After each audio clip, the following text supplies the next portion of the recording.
Hello, everyone. Welcome to iNACOL's February installment of our Teacher Talk webinar series. We are so thrilled to have you here with us today. My clock here says 6 p.m. Eastern Time, so we'll go ahead and get started as some more folks continue to trickle in here. My name is Natalie Abel, and I'm the Strategic Partnerships Director here at iNACOL, and I'll be helping to facilitate and moderate tonight's webinar along with our friends from Springpoint. And I'm really excited to have a panel of expert teachers here with us to talk about their experiences and insights on incorporating those important tenets of positive youth development into their personalized learning models in schools. So I'm really hopeful that the teachers and leaders who are joining us this evening get some really tangible examples and promising practices that they can take back to their own classrooms and to their own students. So I won't take up too much of your time. I do want to just quickly go over a few housekeeping details before we get started. So in the bottom left-hand corner of your screen, you should see a chat box. And I really want this to be, to generate really meaningful two-way dialogue here this evening. We don't want to be presenting at you. We really want to hear your insights and expertise as well. And please also ask questions. We'll save some time at the end for Q&A. And we really want to cater this to what you are seeking to learn. So please let us know that as well. We're happy and we're excited about answering your questions too. So. And please feel free to introduce yourself. We'd love to know who you are and the work that you're engaged in and what you're hoping to learn tonight. And tonight's webinar will be recorded and archived and freely available on the inacol.org website after tonight's webinar. And I see our last presenter just joined us.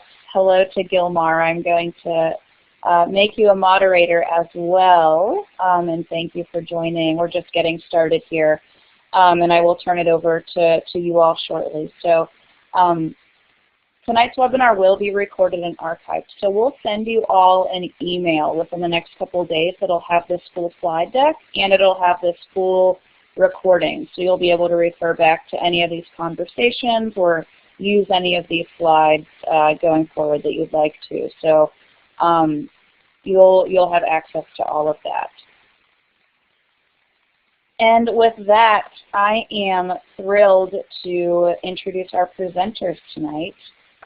We have Sochi from Springpoint, who is going to be moderating our teacher panel today and posing questions for them to respond to. And then we have three teachers. We have Shannon, social justice teacher, Stephanie, English language arts teacher, and Gilmar, an English teacher.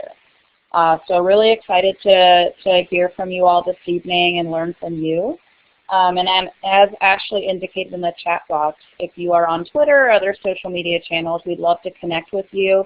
I know our presenters are going to share their Twitter information in the next couple of slides, but please feel free to share what you're learning there as well and extend the learning opportunities to the folks who aren't able to join us this evening. So with that, I'm thankful and honored to have our presenters sharing their time and expertise with us this evening. And I will now turn it over to Sochi to kick us off. So Sochi, if you want to go ahead and click that talk button, it's all you. Thanks. Hi, thank you, Natalie. So first of all, I'd like to welcome everyone to this discussion, which is a really important one to have right now in our educational context, about incorporating positive youth development in personalized learning. And like Natalie shared, here at Springpoint, and I know the educators who are going to be on with us would love to extend and continue this conversation on Twitter. So if you're tweeting, you can tag me. You can also tag at Springpoint.edu and iNACOL. And so one of the things that we're going to be doing tonight is sharing teacher perspective on personalized learning and positive youth development. As a quick introduction, my name is Sochi Garcia. I'm the Manager of Instruction and School Design at Springpoint. And basically, Springpoint is a national nonprofit organization that supports school design teams in designing and launching public high schools that are grounded in an understanding of the goals, strengths, and needs of the communities they serve. And one of our central tenets is positive youth development when we're helping schools think of their structures. And so each of the three amazing educators joining us today teaches at a school that engaged with Springpoint in the intentional design and iteration process. And so one of the things that we have central to our design process, sorry, that's me, is, and you can kind of see that on the slide, as we go through and understand, design, and build. And our understand phase is grounded in an understanding of students. And we like to not only put them in the design phase of an actual school, but also to embed them in the choices and iteration of a school going forward as it is in process. So before I introduce our educators, one of the things that I would like to do is ground our conversation with a collective understanding of what we're going to be talking about when we say personalized learning and positive youth development. So Ina Call very handily defines personalized learning as tailored learning for each student's strengths, needs, and interests, including enabling student voice and choice in what, how, when, and where they learn to provide flexibility and supports to ensure mastery of the highest standards possible. And if we're going to break this down, basically what it means is really getting to know students and using that knowledge of their strengths and using their actual voice in making choices about their own learning environment. When we talk about positive youth development at Springpoint, we ground that in 5 tenets. And so those 5 tenets are caring and trusting supportive relationships, high expectations, having opportunity to contribute, which a lot of you might recognize as voice and choice when we refer to that, and then engaging learning experiences, and all of that should be done with consistency. So if you'd like to dive deeper into positive youth development and some of the research we did on that, we have a paper called How Students Thrive, Positive Youth Development in Practice, and you can access it at bit.ly, at the bit.ly link on the PowerPoint. And so without further ado, I'd like to get you to our teacher panel so they can share some of their classroom experiences. So with us tonight, we have Gilmar Mejia, who teaches English Language Arts at International High School Largo in Prince George's County, Maryland. We also have Shannon Trimble, who teaches the social justice class at Rhodes College and Career Academy in Cleveland, Ohio. And Stephanie Price, who is the lead language arts teacher at the Denver School of Innovation and Design in Denver, Colorado. So welcome. I'm happy to have all of you for this discussion. I want to say hello to everybody. Pop on and say hi. Hello. Hi, everyone. All right, so actually I would like to start by throwing a question to Shannon, because we had a conversation last week. How do you see aspects of positive youth development in personalized learning structures in your classroom? Hi. So as a social justice teacher, I am in a unique position to incorporate a lot of the PYD tenets into my classroom. So I am able to play around a little bit more because I don't have a standardized test, which is a real benefit for me. But I think a lot of what we do can be used even in more, maybe more traditional classroom settings where you do have certain state tests to prepare students for.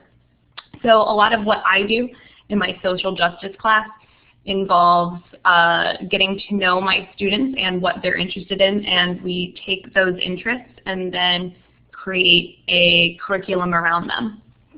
So currently we are in a juvenile justice and larger justice system unit in my class, and from there I'm able to have them pick a topic that they are passionate about or something that they feel touches their lives and their communities, and we create a lot of discussion around those ideas. So they're able to share their personal experiences and their feelings with topical unit ideas. That's really amazing. And one of the things I heard you say in there that's a big tenet of positive youth development is choice and voice, or voice and choice. And Stephanie, I also know that you have a lot of that incorporated into your classroom structures. In your classroom, do you want to talk a little bit about those? Sure. So I think that one of the biggest areas that it comes from is kind of when we started the design of DSISD 3 years ago. The founding class was really a big part of deciding just kind of what the model of the language arts classroom should look like. And since then, I've kind of built on their ideas in terms of making sure that we are always centered around themes and big essential questions that can apply to all different types of students, no matter what their background might be, which creates really awesome opportunities for discussions and learning about each other and learning about our world. But it also gives students more agency and more of a feel like they're owning what they're learning about, because what's happening in their lives outside of school matters and helps them to accelerate through what we're learning inside of school. Stephanie, another thing that might be really cool to mention is you have this really unique structure in your classroom that allows for a lot of modification and a lot of differentiation among levels of students, but they're always working together around this common theme. I wonder if you could tell us a little bit more about how that works out. Sure. So the idea of the way that cohorts wound up working out in my language arts classroom kind of started in that first year when I was the only language arts teacher. And so all of our students were together in the same room, and we've kind of kept it that way. But we have students at all different levels, including students who at 9th grade are ready to accelerate into AP language. And as the grade levels have been built out, we also have classrooms like that where AP literature is where they're accelerating, and now even concurrent enrollment classes. So it became a question of how do we all stay together and keep things rigorous and keep things kind of within our ZPD, but all stay on the same topics and be able to contribute as members of the community. And so this idea of the big essential question always being the same is kind of what keeps us all together. And so students who are working towards that AP language exam might be writing a rhetorical analysis essay and reading some more rigorous or in-depth texts or more texts, while other students are reading and writing things at different levels, but we can all get together to have discussions around our big essential questions. We have a lot of Socratic seminars, we do debates, we can do a lot of cross-curricular things with the social studies teacher to kind of work in the larger world picture and kind of what's going on in our own lives. So even though we're all kind of at different levels and working towards our own academic goals, we can always kind of find ways to come together, and everybody's voice is just as important as the next person's, regardless of if they're doing AP or not. It's really interesting, and I know that actually relates closely to something that Gilmar and I were talking about providing choice, but you kind of do it with a little bit of a spin in your classroom, and literally, because we were talking about dancing. But do you want to expand on how you try and incorporate voice and choice in your personalized learning structures? Sure. So what it comes down to is students are able to decide which level they want to accelerate at. So I don't decide for them whether you're going to be AP or you're not. It doesn't really matter to me.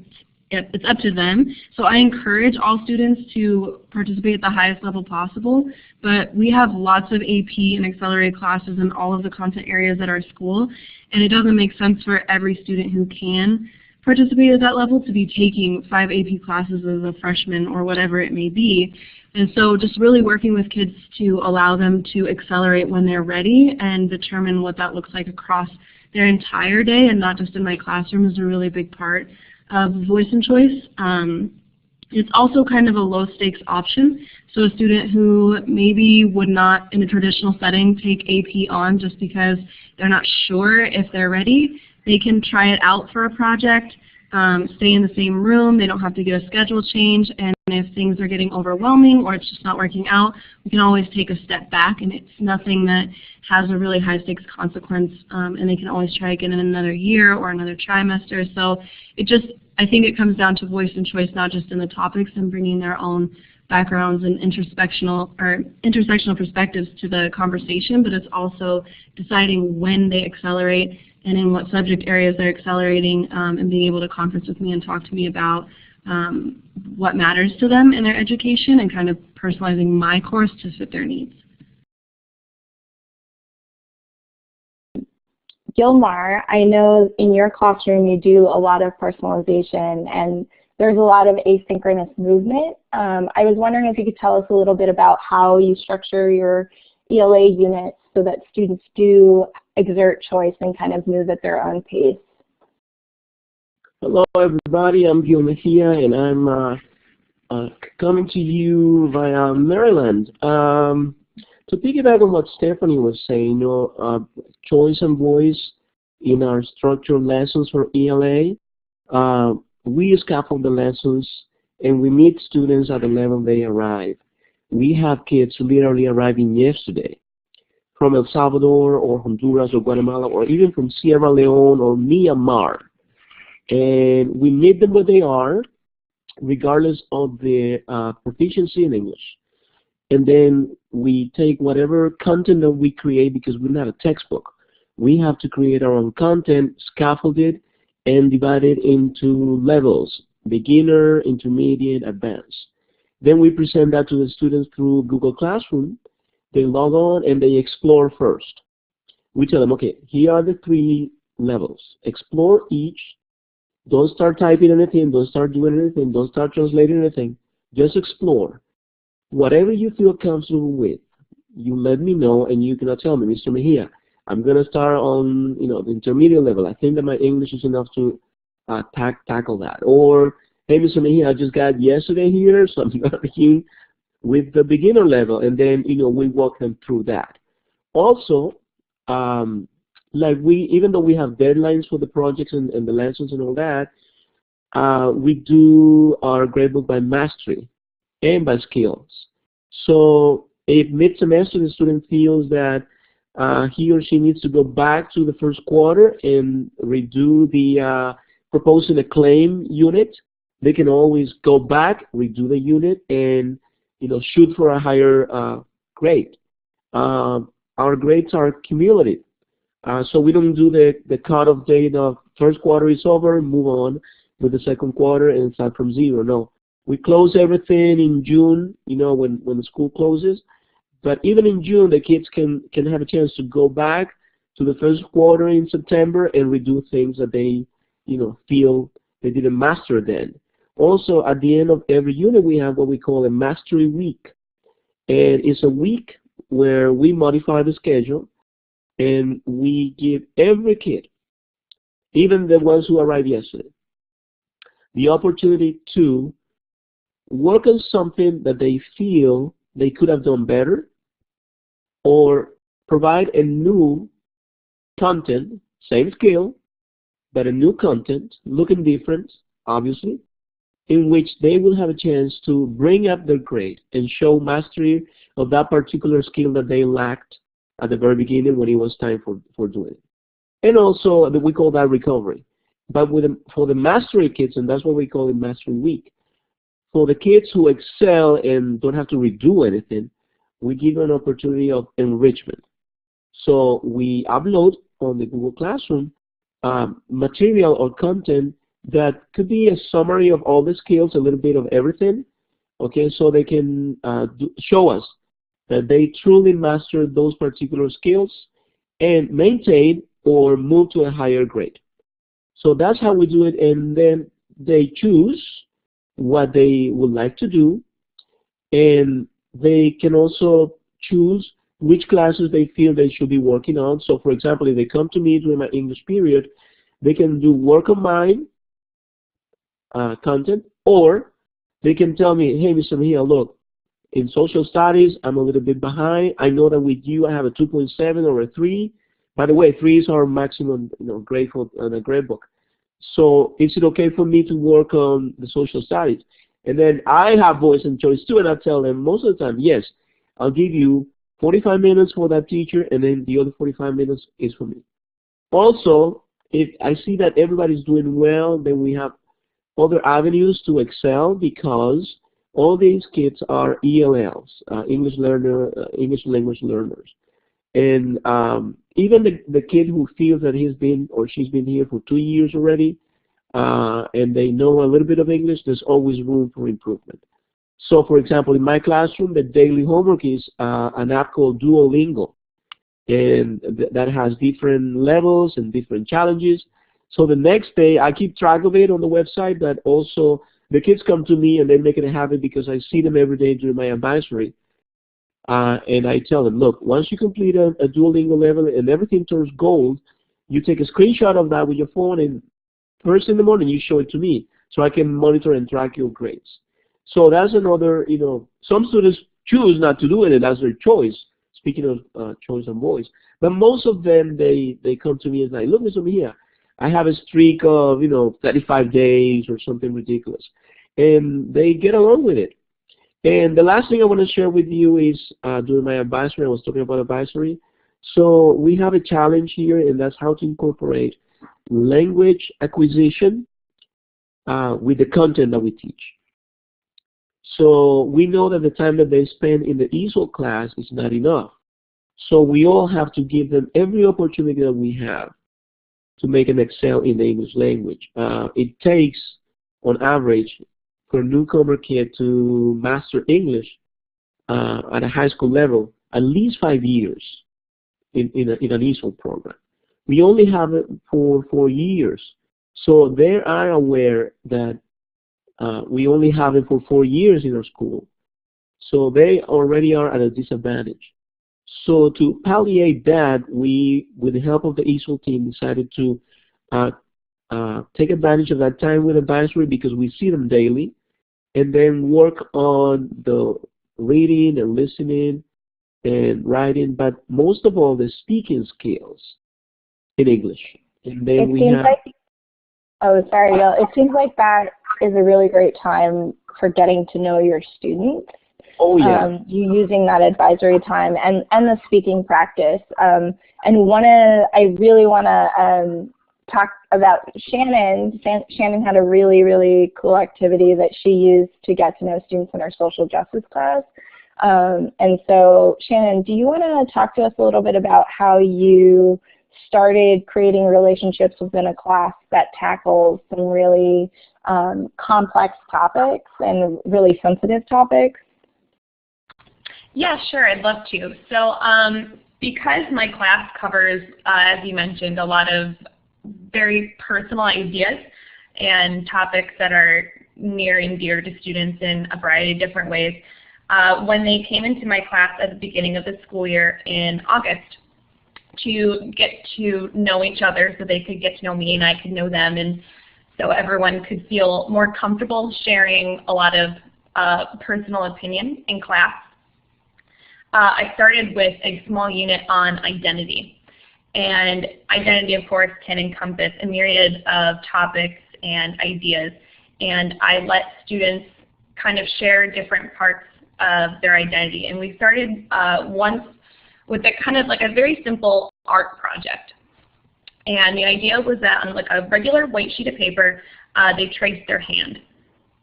And really the only rules that I gave them, the only kind of things on their rubric, was on the outside of the hand, so on their white paper, they had to decorate and write words. So if you're more artsy, you could color, and if maybe you're more comfortable with just like words and being plain, you could just write them.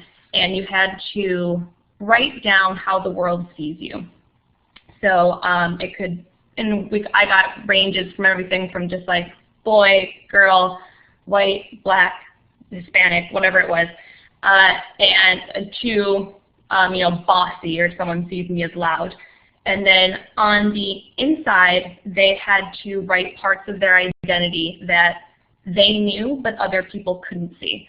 And that's actually, it was really fun to get to, a really good time to get to know my students because they shared things like, well, this is how many people I live with at home, or this is how many buses it takes me to get to school. These are the subjects I know I'm good at. These are the friends I know I have.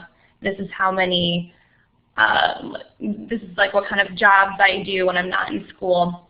And so they got to decorate them. And one of the kind of like rules that I made, or an ask of my students, was that they didn't have to write their name on it if they didn't want to. So it would be something that would be shared with me, but no one else would know whose hand belonged to who. And we had a kind of gallery walk at the end of this one activity of my identity unit. And so part of our discussion was looking around and finding what kind of people had similar identities to you.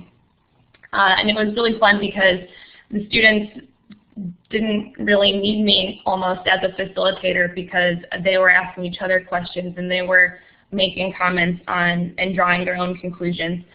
And it was a good way to kind of bring to light some of the more complex topics that we discussed in my class. So it was fun to be like, oh, you know, well, all these people, like, oh, we're all the same gender, we all identify that same way. But the inside of our hands, the part that someone can't know about us just by looking, are really different. Or conversely, on the outside, you know, we might be, like, we might look different, or people might look at us not the same way, but our inside, how we identify, is actually very similar. And it was really great too, because our students in Cleveland come from all over the city. It's open enrollment, so a lot of the students didn't know each other either. And even though they might not have known whose hand belonged to who, it was a really great way for students to get to know each other and know, like, oh, even if I'm not sure who this person is that I'm learning about, I know that there's someone like me. Or I can see that even if we might be dealing with different struggles or identify in different ways, we can still find common ground to discuss and to share. And I think doing this kind of activity, especially at the beginning of the year, really laid some very solid groundwork for being comfortable with each other, or even like being comfortable with being uncomfortable in class. And by that I mean getting used to the kind of brave conversations that aren't always easy, but lead to better understanding for like just being in class together and being in a world together. Yeah, I thought that was a really powerful example when you shared it with me, and I know that this idea of like empowering students to share their identity, their culture, and their perspective with peers in an authentic and safe way is something that a lot of educators struggle with in their everyday, and especially at the beginning of the year. But how do you get that to that point if you're not there yet? And I know that activity sounded like a really great way to do that. And Gilmar, I think you also have ways of bringing culture and identity into your classroom in a way that engages your learners and respects like their cultural backgrounds. And I don't know if you want to talk a little bit about your ELA unit and a little bit of how you have students bringing their cultural context into the classroom. Absolutely. We have, during advisory is daily, so we have around, you know, somewhere between 15 to 22, 23 kids. Every teacher gets an advisory, and we see them all year, every day. So we get to know them very well, and they trust us, we trust them, and like Shannon, you know, everything is, you know, what happens at Mejia stays in Mejia's, unless it's something outrageous that I feel I need to bring in the support team, which is the psychologists, and the PPW, which is the people person worker. This is the person who does, you know, the home visits and knock on people's door, because we cannot do it with teachers. So unless it's something that big, then it's shared out. But you know, the daily stuff, it stays in my classroom. So one particular day is on Fridays. we do something called the circles. It's a community circle. And this is the chance to talk about everything and anything. We stand up or sit down, it doesn't matter, and we make a circle. And we have a talking piece. And sometimes I ask the kids, you know, on the Thursday, say, okay, tomorrow I need a talking piece, so bring something. So they bring, you know, like a hat, the national hat from their country, or a bag, you know, made of cotton with colorful, you know, very colorful decorations, or maybe a keychain that says El Salvador or Honduras or Guatemala, or, you know, a teddy bear, you know, you name it. They bring the most outrageous talking pieces. And then they explain what the talking piece is and why it is meaningful to them, and why they brought it, and why they would like to share with us. And then depending on the current events, most likely, you know, the runner of the circle, which is not always me, I did the first 3 or so to model for them. But after that, every Friday, one of the kids takes the lead, so I don't have to tell them anything. They already know how it works. So, for example, I was talking to Sochi the other day, and one of the examples when the news broke about the DACA being revoked, the next day they said, like, Mr. Mejia, can that be the topic of the circle? They say, yes, you know, you have choice and voice again. Here we go. Let's do it. And they were great. I mean, the pros and cons and the next steps. So when the talking piece came to me, you know, the moderator posed the question like, you know, what do you think is going to happen? What are the next steps to do for us as immigrants, you know, to avoid deportation or to avoid being separated from our families? Because some of them have been born here in the States. So I said, look, I'm no attorney, immigration attorney. I'm just a regular classroom teacher. But here are some resources that we can tap into. So I redirect them to, you know, some legit resources like USIS, like the United States Homeland Security webpage, where they have the most updated information on these issues, and the deadlines for every particular country, because every case is unique, on what to do and where to seek for legal help. We brought in an organization that we have here in Maryland. It's called CASA Maryland, and they do a lot of pro bono work with immigrant families, mostly Hispanic, but any immigrant, you know, like we have kids from different parts of the world, anybody can apply. But the bulk of the people that they help is of Hispanic heritage. So that is our opportunity to tap into the cultural issues. For example, Thanksgiving was new for a lot of them. Secret Santa was new for a lot of them. Halloween for a lot of them was, you know, not religiously accepted or appropriate. So we had to have all those cultural conversations of the newfound culture and place that they had to embrace, and then how to work around it. Now, this past week, St. Valentine was the big one. You know, in other places, it's not in February, some other date of the year, and it's not the big event that it is in the United States. So we build our community circles around all these cultural and social issues as they appear. So that's really interesting. A lot of schools structure and build advisories and build ways for teachers to connect with students out of the classroom. I wanted to briefly bring it back to the classroom because a common misconception about personalized learning is that it is not rigorous enough, and part of that is because how do you ensure that personalized learning is structured in order to maintain those high expectations? And high expectations are a major ingredient of positive youth development. So how do we ensure that? And I remember, Stephanie, you and I talking about how you do this in your classroom, maintaining high expectations within a personalized structure. Yeah, so I feel like I kind of said this earlier.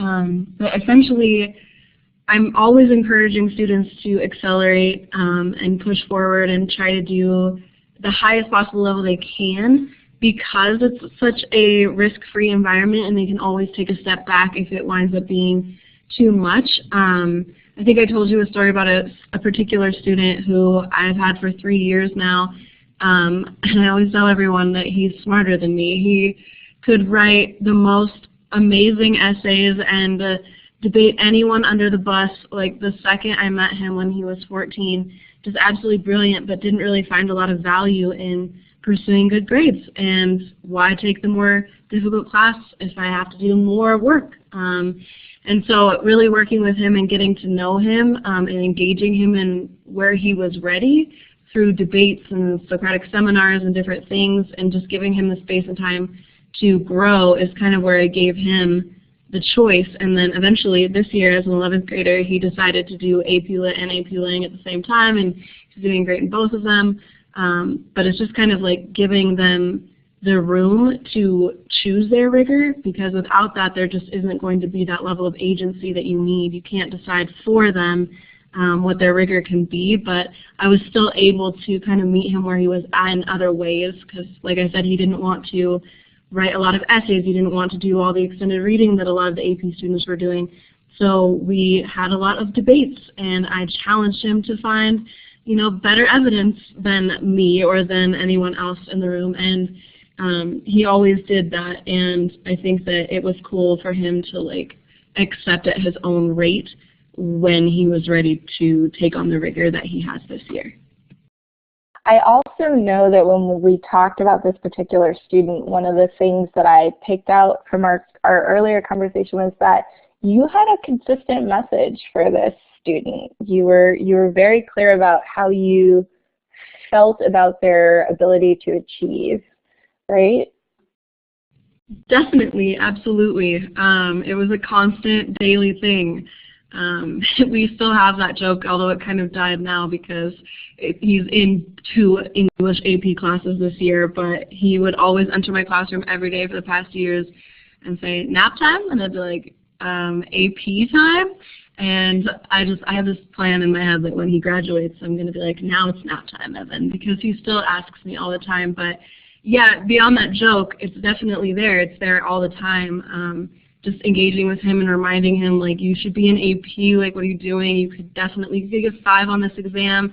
I would try to engage him with this idea that if you pass these exams, you don't have to take these classes later in college, but sometimes that wasn't effective with him because he was grappling with the idea, of course, of the value of education, and holding that with kids, that conversation about, well, you'll need it in college, isn't always effective with every single kid. And so, like, finding the value in using your brain and using your academic talents and embracing rigor, it has to go beyond, well, it's for college and it's so you can get a different career. And so that's kind of personalized with Evan's story. But I feel like, yes, definitely to answer your question, it was a part of our daily conversation, our daily back and forth, and he knew where I expected him to be, but he also knew that I respected him to make the choice in his own time. Really cool. Also, Shannon, we kind of talked about, to go back to this, one of the tenets of positive youth development is having high expectations for students, and I know you talked about some of the projects in your social justice class, and just kind of knowing that your class is not one that ends in a test.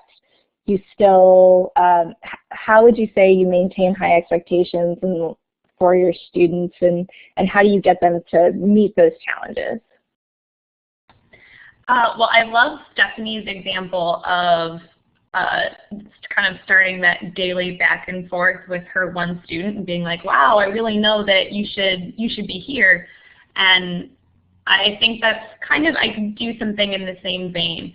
As far as like kind of like a summative assessment, our school uses anchor performance tasks, which the idea of that is to kind of blend content and competencies into something that is more than just one essay or just a written test.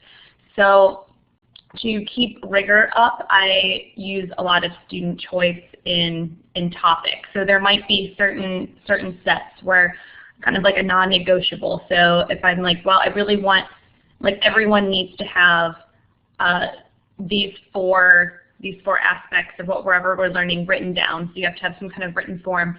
But in addition, you can have a speaking piece, or you can create a video based on something, which is actually kind of similar to what Gilmar was saying with his students, because like making sure they get speaking time, especially for students who are English language learners, or even students that feel more comfortable voicing their opinion or their knowledge rather than just writing it down. But even that, having certain non-negotiables, I think, is how you increase rigor.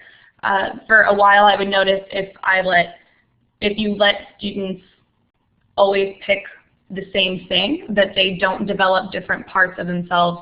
And especially if you're feeling unsure of yourself, I think as a student, it can be really easy to be like, oh, well, I know I'm really good at talking. I'm really talented at making a video to express what I know about something. But learning how to write an essay, a persuasive essay, to get someone else to understand my point of view is more of a challenge.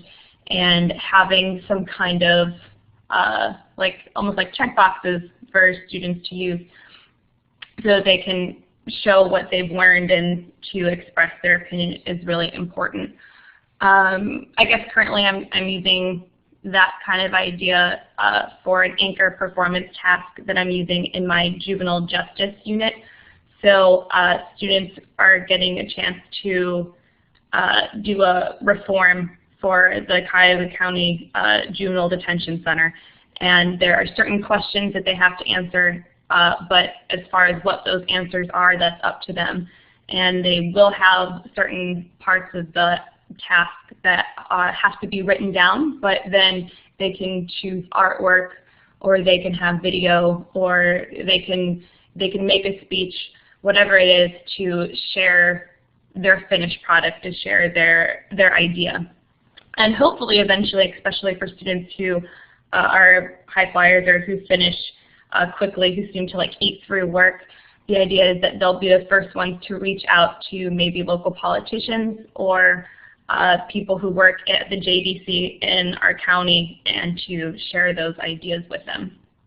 So I guess to loop back around, I think that in order to like keep rigor, you do have to have that choice, much like Stephanie said, but you also have to balance it with the expectation that your students can do things that are hard for them, which might be having certain tasks set in stone.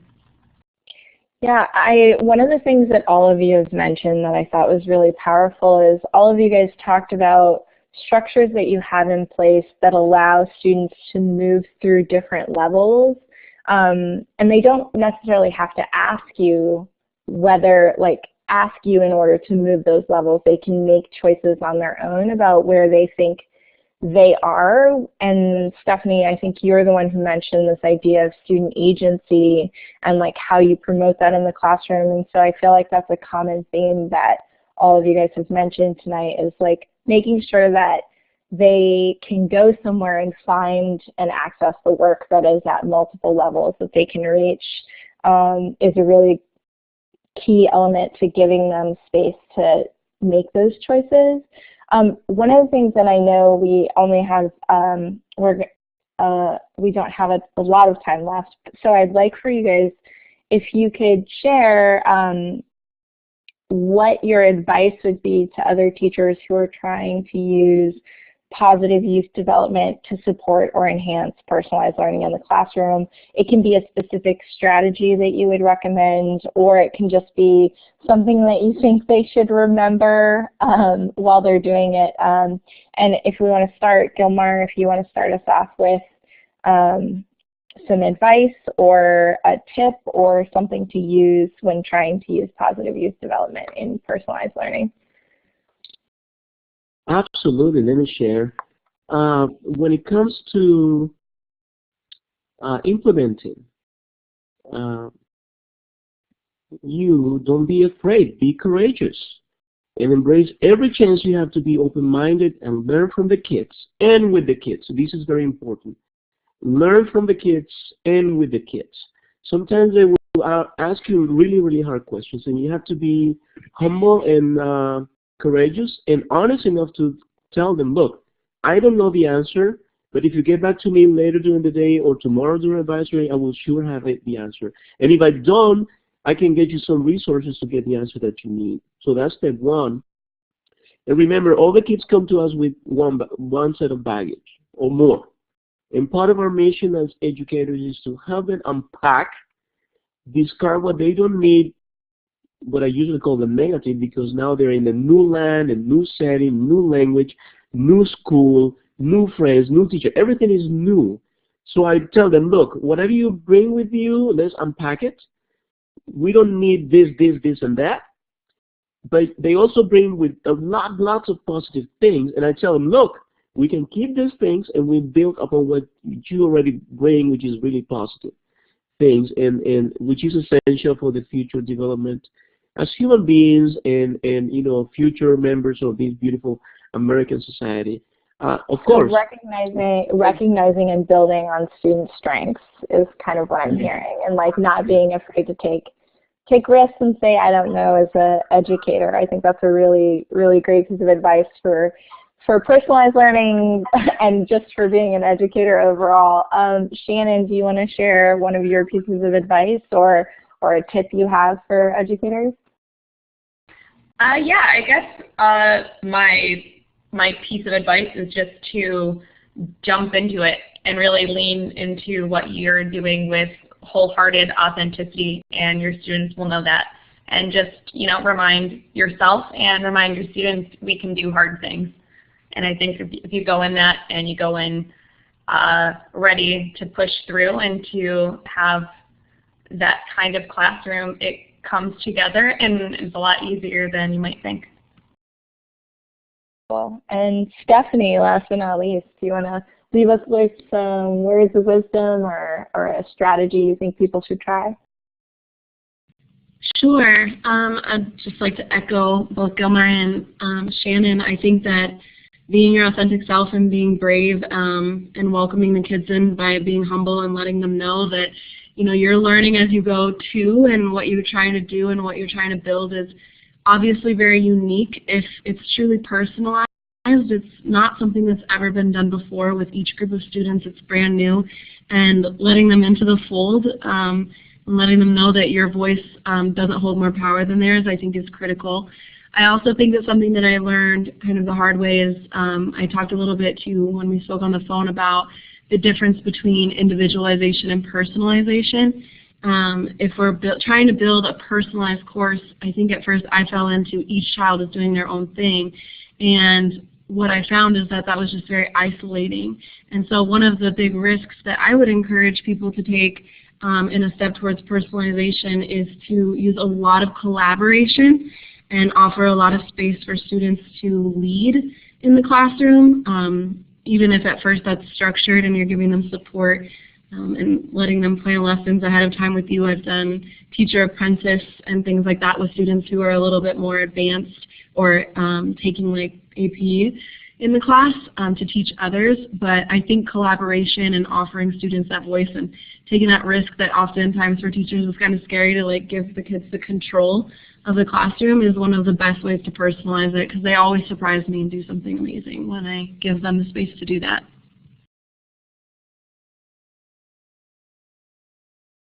Sorry, that's some great advice. So I definitely want to leave some room for questions if anybody has any questions for Gil, Shannon, and Stephanie, because they're doing this work every day. So I'd like to go ahead and open up the chat to any questions people might have.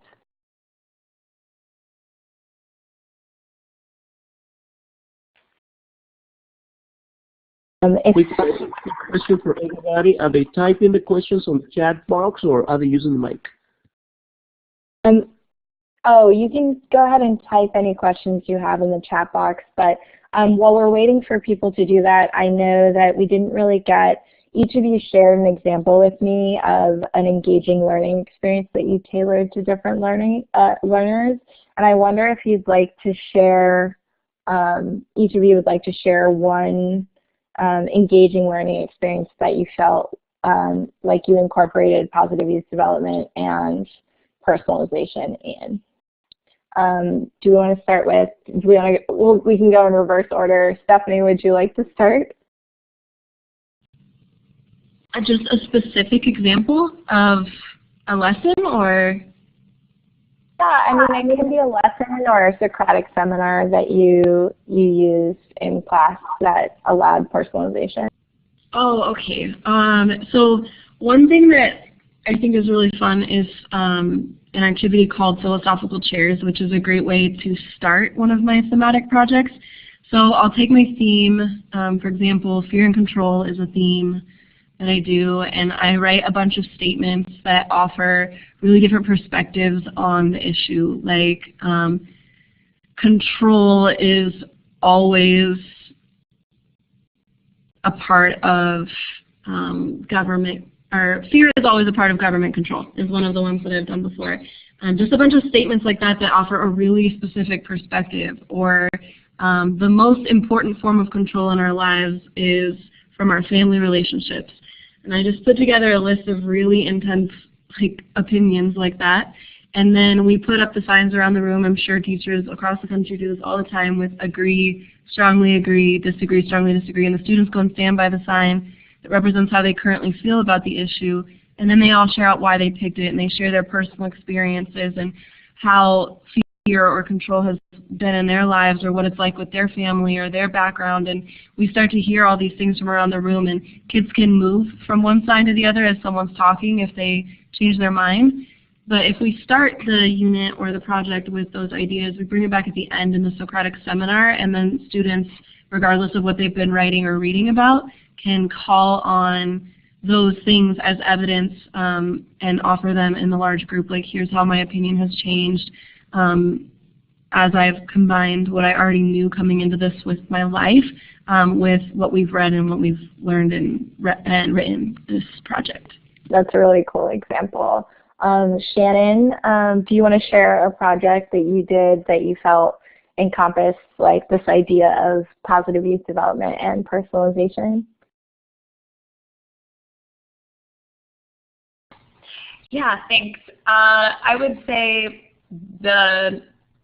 my most recent example would be the juvenile justice reform that we're working on in class, just because it's a subject that hits home for a lot of students.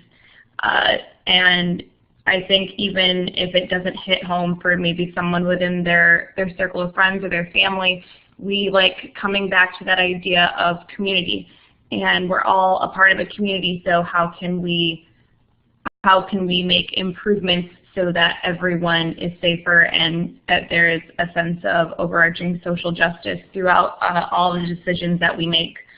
So I think that a lot of the work that my students are doing with developing plans and how they speak to each other. So we did an activity much like the one Stephanie mentioned, kind of having an open forum and a Socratic seminar about some ideas that can be hard to talk about. And the more that students get an opportunity to share those opinions and those ideas, and when they have a chance to change opinions and ideas and to really learn to listen to hear and not just listening to respond, you get to really see students grow and change in their ideas. So I think that just that unit that we're currently on with reforming the JDC here in our county has led to a lot of both like choice and rigor that students are really rising to the occasion too. That's really cool. And I know, Gilmar, we talked about a couple projects you're doing in your class and one that an organization is doing with your school. Do you want to share a little bit about a project that you thought was really capturing this idea of personalization and positive youth development? Absolutely, and I uploaded the result, the final product, to the folder on Google Drive that you shared earlier. So my copy is there, so you can peruse at your own discretion. Also, please take a look at the poems. They're really powerful, and the speeches are really powerful. So this organization that Xochitl is talking about is called I Learn America. They have a beautiful website, so I encourage you to visit. And they tell about immigrant stories from anywhere and everywhere in the world. And then they have put out a film. It's called I Learn America. And they follow 3 senior students in the International High School in New York City. And it's a beautiful thing. I think it's available somewhere in YouTube or on the web page. They will give you a code. You type in the code and you can watch the whole thing with your class if you want to. They came to us as part of our Unit 1. Our Unit 1 was claim, evidence, and reasoning. And that's the driving force throughout all the 4 units, all throughout the year, and all the content areas. All we do is claim, evidence, and reasoning. So they came to us and they say, hey, we would like to work in partnership with you and help develop these kids' stories. And the final product could be anything. It could be a poem, it could be a rap song, it could be a video clip, it could be a silent movie, it could be, anything. And our students had the voice and choice to choose. Some of them chose poems, really powerful. Some of them will drive you to tears, believe me. Some of them chose speeches, and some of them chose regular narratives about their immigration experience and journey. The final product is there, so please take a look at it. They walk us through, we did part of the English language arts team. We worked with the kids on the creative process, and then in some of the sessions, the I Learn America team came with us, and they gave the kids workshop on how to polish and how to refine their final product. And that's one of the many partnerships that we have. We also have a partnership with the community college across the street from us, because we want our kids to have dual enrollment. Going back to what Stephanie was saying about rigor, that's one of our ways to push them. You can get college credit while you're still in high school. So most definitely check that. It's called ISLA, I-H-S-L-A, ISLA Voices, I Learn America. And really, really powerful. We're really happy with the final result. Yeah, that is a really powerful example. So as a final question that was given in the chat, and I'm going to throw this to one specific person. So what is an activity you would suggest to teachers, and I would say specifically in your academic context, in your classroom, that helps to build community that teachers can consistently build into their classroom to develop caring relationships with their students? I think, Shannon, if you'd like to start and just give a really quick suggestion. Yeah, I think the most important thing to do when you're trying to build that kind of rapport and empathy with your students is to be honest and always start with a model of something that you've created for yourself. So earlier on in the webinar, I talked about the hand project when we were talking about identity.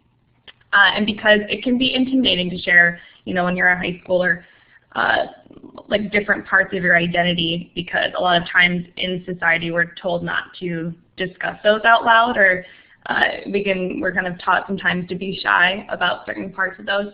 So I modeled it for myself, and I said, okay, when people see me, this is what they see, but they don't get to see all these different parts of my identity that I sometimes feel are more important, or these are my experiences that I've had. And I think when students see that you're willing to model that and kind of just be honest with them, make a joke of someone saying oh, when they look at me, they see this person, but that's not actually who I am, and you make them laugh, and you kind of discuss how it can be uncomfortable, and that doesn't mean that you stop. You kind of push through that. And then, just greeting everyone with a smile and remembering those facts, so doing it very intentionally and asking questions and giving them the wait time to really come into that voice and share what they want, because I found that when you leave that groundwork for them, that people really want to share those parts of themselves. It's just that we're not always comfortable or used to doing that. So when you've built the groundwork from C, you just keep pushing through and until students will meet you there. I'd like to, I know that's time, so thank you for sharing that example, Shannon. And Gil, Shannon, and Stephanie, thank you for sharing a lot about your practice and kind of some tips for how teachers and educators can go about integrating positive youth development and personalized learning. I appreciate you guys all being on this webinar with us. And everybody have a good evening. My pleasure. Thanks, everybody. Good night. Thank you for having me. Have a good evening.